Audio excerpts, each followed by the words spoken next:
5 aspek yang harus diperhatikan dalam aktivitas public speaking dan presentation. Pertama, aspek komunikasi verbal. Apa saja itu? 1. Kesesuaian materi yang disampaikan dengan audiens. Pastikan kita menyampaikan materi yang dibutuhkan oleh audiens. Jangan sampai kemudian kita salah menyampaikan materi yang tidak sesuai dengan audiens. Misal, kita menyampaikan materi untuk anak SMP, maka pastikan materi itu dibutuhkan oleh anak SMP. Jangan sampai kita menyampaikan materi pertanian kepada para petani dan menyampaikan materi kewirausahaan kepada para pengusaha atau calon pengusaha, dan menyampaikan materi-materi lainnya sesuai dengan kebutuhan audiensnya. Kedua, yaitu kesesuaian bahasa.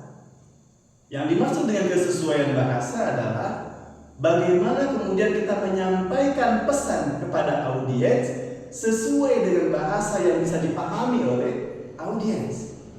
Jangan sampai kemudian kita berbicara kepada audiens yang latar belakangnya dari kalangan yang, mohon maaf, pendidikan rendah, itu dengan bahasa-bahasa ilmiah yang tinggi. Tentu itu tidak akan mudah dipahami oleh mereka. Yang ketiga, kelancaran dalam berbicara. Kelancaran dalam berbicara tentu akan memudahkan orang memahami atau audiens menerima pesan-pesan yang kita sampaikan. Dan yang keempat adalah gunakan kata-kata yang efektif, yang singkat, padat, dan jelas. Hindari mengulang-ulang kata yang sama. Yang kedua, aspek nonverbal. Apa saja yang kemudian masuk ke dalam aspek nonverbal? 1. Kontak mata. Jagalah kontak mata kepada audiens. Lakukan kontak mata kepada audiens secara merata, secara adil, mulai dari kepada audiens di sisi sebelah kiri, di depan, dan di sisi sebelah kanan. Tentu itu akan lebih nyaman dan bisa membantu audiens memahami apa yang kita sampaikan. Yang kedua, postur tubuh. Pastikan postur tubuh terbuka, tidak tertutup, dan ada posisi sesuai dengan kebutuhan. Misal, ketika kita ingin menyampaikan pesan-pesan yang tegas, maka postur tubuh harus bersikap tegap. Seperti itu. Yang ketiga, ekspresi wajah. Perhatikan wajah kita ketika menyampaikan pesan yang sangat semangat, maka wajah harus bersinar, harus memancarkan semangat. Ketika ekspresi atau pesan kita adalah pesan tentang renungan, tentang sesuatu yang sedih, maka ekspresi wajah mendukung. Bagaimana kemudian ekspresi wajah ini menggambarkan perasaan dan kata-kata yang kita sampaikan. Dan yang terakhir adalah bahasa tubuh. Bahasa tubuh itu seluruh dari ujung rambut sampai ujung kaki, bagaimana bisa mendukung setiap kata yang terucap dengan intonasi yang tetap terjaga. Aspek yang ketiga adalah aspek artikulasi dan intonasi suara. Yang pertama, artikulasi suara. Kita harus menyampaikan kata-kata kita dengan jelas. Kata demi kata terucap dengan jelas. Dan yang kedua, intonasi suara. Lakukan variasi intonasi suara sesuai dengan kebutuhan pesan yang disampaikan. Yang keempat, yaitu aspek mengenal audiens.